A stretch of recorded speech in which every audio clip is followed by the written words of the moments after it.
Hello നമസ്കാരം. വളരെ എളുപ്പത്തിൽ ഉണ്ടാക്കാൻ പറ്റുന്ന നല്ല രുചികരമായിട്ടുള്ള ഒരു സ്നാക്സിൻ്റെ റെസിപ്പി ആയിട്ടാണ് ഞാനിന്ന് വന്നിരിക്കുന്നത്.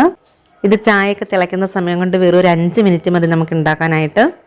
അത്ര എളുപ്പമാണ്. അപ്പോൾ വളരെ രുചികരമായിട്ടുള്ള ഈ സ്നാക്സ് എങ്ങനെയാണ് ഉണ്ടാക്കണമെന്നുള്ള വീഡിയോയിലേക്ക് പോകാം. നന്നായിട്ട് പഴുത്ത 2 ഏത്തപ്പഴമാണ് എടുത്തിട്ടുള്ളത്. ഇത് തൊലിയൊക്കെ കളഞ്ഞിട്ട് ഒന്ന് കട്ട് ചെയ്ത് മിക്സിയുടെ ജാറിലിട്ടിട്ട് അരച്ചെടുത്തിട്ട് കൊണ്ടുവരാം. ഇനി പഞ്ചസാര ഒന്ന് പൊടിച്ചെടുക്കണം. അതിന് വേണ്ടിയിട്ട് ഞാനിപ്പോൾ ഇട്ട് കൊടുക്കുന്നത് 1/2 കപ്പ് പഞ്ചസാരയാണ്. പഞ്ചസാര നമ്മൾ ആഡ് ചെയ്യുന്നത് ഏത്തക്കയുടെ ഒരു മധുരം അനുസരിച്ചിട്ടാണ് കേട്ടോ. അപ്പോൾ അതൊന്ന് നോക്കിയിട്ട് നിങ്ങൾ ചേർത്ത് കൊടുക്കുക. ഇനി ഇതിലേക്ക് 4 ഏലക്കയും കൂടി ചേർത്തിട്ട് നന്നായിട്ട് പൊടിച്ചിട്ട് കൊണ്ടുവരാം. അപ്പോൾ ഏലക്ക ഞാൻ ചേർക്കുന്നത് അതിൻ്റെ തൊലിയെന്ന് കളഞ്ഞിട്ട് കുരു മാത്രമായിട്ടാണ്. നിങ്ങൾക്ക് വേണമെന്നുണ്ടെങ്കിൽ പഞ്ചസാര സെപ്പറേറ്റ് പൊടിക്കേണ്ട ആവശ്യമില്ല. ഏത്തക്ക നമ്മൾ അരച്ചില്ല, അതിൻ്റെ കൂട്ടത്തിൽ തന്നെ ഇതും കൂടെ ചേർത്തിട്ട് അരച്ചെടുക്കാവുന്നേ ഉള്ളൂ. ഞാനിപ്പോൾ 2ആയിട്ട് ഇങ്ങനെ പൊടിച്ചെടുത്തു എന്നുള്ളതേ ഉള്ളൂ കേട്ടോ. എന്നിട്ട് ഈ പഞ്ചസാര പൊടിച്ചത് ഒരു ബൗളിലേക്ക് ഇട്ട് കൊടുക്കുകയാണ്. ഇനി ഏത്തക്ക അരച്ചതും കൂടി അങ്ങ് ചേർത്ത് കൊടുക്കാം. ഇത് രണ്ടും കൂടി സ്പൂൺ കൊണ്ട് മിക്സ് ചെയ്തെടുക്കാം. ഇനി ഇതിലേക്ക് 1 കപ്പ് ഗോതമ്പ് പൊടിയും 1 പിഞ്ച് ബേക്കിംഗ് സോഡയും മധുരം ഒന്ന് കൺട്രോൾ ചെയ്യാനായിട്ട് 1 പിഞ്ച് ഉപ്പും കൂടി ഇട്ട് കൊടുക്കാം.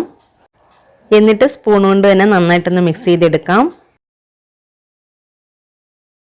ഇത് മിക്സ് ചെയ്തെടുത്തിട്ടുണ്ട്. ഓയിൽ നന്നായിട്ട് ചൂടായിട്ടുണ്ട്. ഇനി ഞാൻ ഫ്ലെയിം ഒന്ന് കുറച്ച് വെച്ച് കൊടുക്കുകയാണ്. കുറച്ച് വെച്ചതിന് ശേഷം മാത്രമാണ് നമ്മളിത് ഇട്ട് കൊടുക്കുക. സ്പൂൺ വെച്ചെടുത്തിട്ട് ഇങ്ങനെയും ഇട്ട് കൊടുക്കുക. അപ്പം ഞാനിപ്പം ചെറിയ ചെറിയ ബോൾസാണ് കേട്ടോ ഉണ്ടാക്കിയെടുക്കുന്നത്. നിങ്ങൾക്ക് ഇത്തിരി വലുതായിട്ടാണ് വേണ്ടതെന്നുണ്ടെങ്കിൽ വലിയൊരു സ്പൂൺ വെച്ച് ഇങ്ങനെ കോരിയെടുത്തതിന് ശേഷം എണ്ണയിലിട്ട് ഫ്രൈ ചെയ്തെടുത്താൽ മതിയാകും.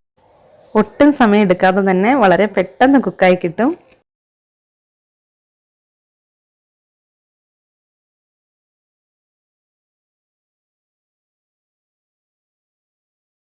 ഇത് കറക്റ്റായിട്ട് ആയിട്ടുണ്ട്. അപ്പം ഞാൻ എടുക്കാൻ പോവാണ്. എടുക്കുന്നതിന് മുന്നേ ആയിട്ട് നമ്മൾ ഫ്ലെയിം ഒന്ന് കൂട്ടി വെച്ചിട്ട് വേണം എടുക്കാനായിട്ട്.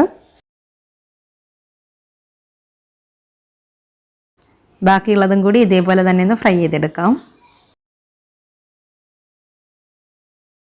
അങ്ങനെ നമുക്ക് വളരെ പെട്ടെന്ന് തന്നെ ചെയ്യാൻ പറ്റുന്ന അടിപൊളിയായിട്ടുള്ള രുചികരമായിട്ടുള്ളൊരു സ്നാക്കാണ് ഇവിടെ റെഡി ആയിക്കൊണ്ടിരിക്കുന്നത്.